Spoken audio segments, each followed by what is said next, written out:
आज मुझे पूरा देश क्रुद्ध चाहिए, झोपड़ी की भूख के विरुद्ध युद्ध चाहिए। नमस्कार, आचरण के साथ मैं हूं टीएन मनीष, हाजिर हूं आज का मुद्दा लेकर। आज बात विश्व खाद्य सुरक्षा दिवस पर। यह दिन हमें याद दिलाता है कि सुरक्षित और पौष्टिक भोजन हर व्यक्ति का अधिकार है। लेकिन बड़ा सवाल ये, क्या भारत, इथियोपिया और सोमालिया जैसे देशों में हर व्यक्ति को यह अधिकार मिल पा रहा है? भारत में मुसहर समुदाय जैसे वंचित वर्ग चूहे खाकर पेट भरने को मजबूर है।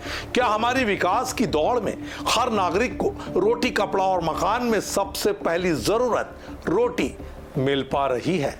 आज हम इस मुद्दे को गहराई से समझेंगे और विश्व खाद्य सुरक्षा दिवस पर ये आईना देखेंगे भी और दिखाएंगे भी कि आखिर हम विकास के बीच भूख जैसे मौलिक अधिकार को लेकर कहां ठहरते हैं। इथियोपिया और सोमालिया में खाद्य सुरक्षा की स्थिति बेहद चिंताजनक है।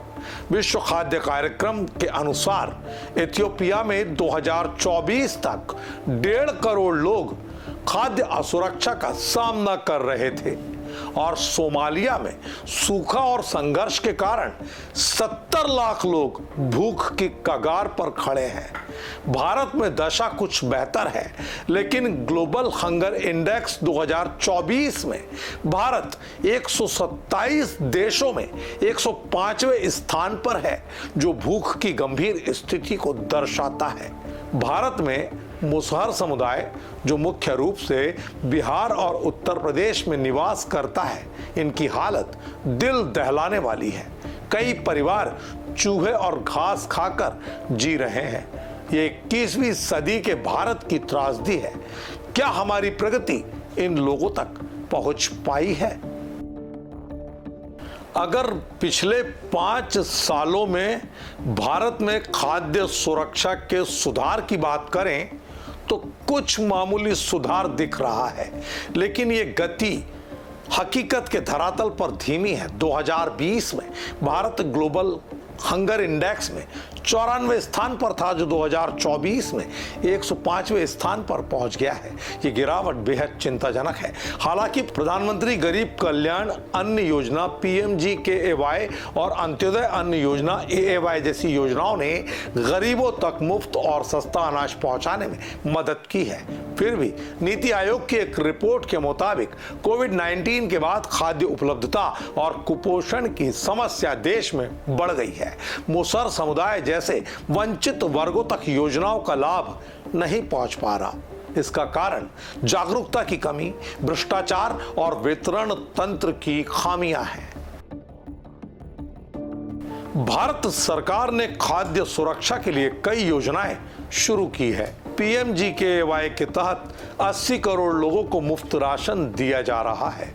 PM पोषण योजना पूर्व में मिड डे मील स्कूलों में बच्चों को पौष्टिक भोजन दे रही है, लेकिन विसंगतियां भी कम नहीं है।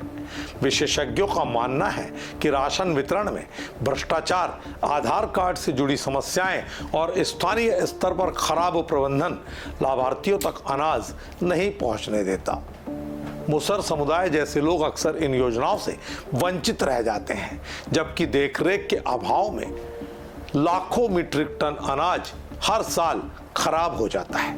विशेषज्ञ सुझाव देते हैं कि डिजिटल ट्रैकिंग, ग्राम स्तरीय खाद्य बैंक और जागरूकता अभियान इन समस्याओं को काफी हद तक कम कर सकता है।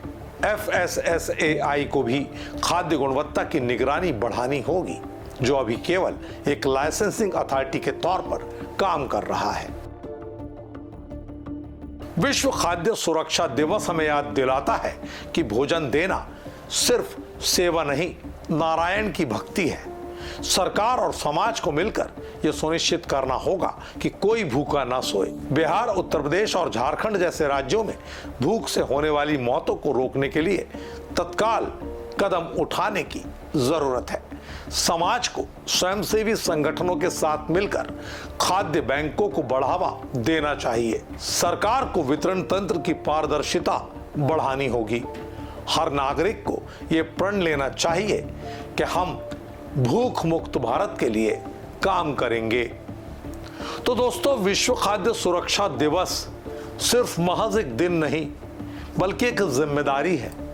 आइए हम सब मिलकर यह सुनिश्चित करें कि भारत का कोई भी नागरिक भूखा ना रहे। अपनी राय कमेंट में बताएं और इस वीडियो को शेयर करें ताकि ज्यादा से ज्यादा लोग जागरूक हो सके। आपसे विदा लूं इससे पहले इन पंक्तियों को आपके लिए छोड़ जाता हूं। आखिर सोचिएगा, भूख में कोई क्या बतलाए कैसा लगता है, सूखी रोटी का एक टुकड़ा चंदा लगता है। आज के मुद्दे में इतना ही। मुझे दीजिए इजाजत। नमस्कार। देश दुनिया की सभी खबरें देखने के लिए जुड़े रहिए आचरण न्यूज से। आचरण न्यूज, हर कदम आपके साथ।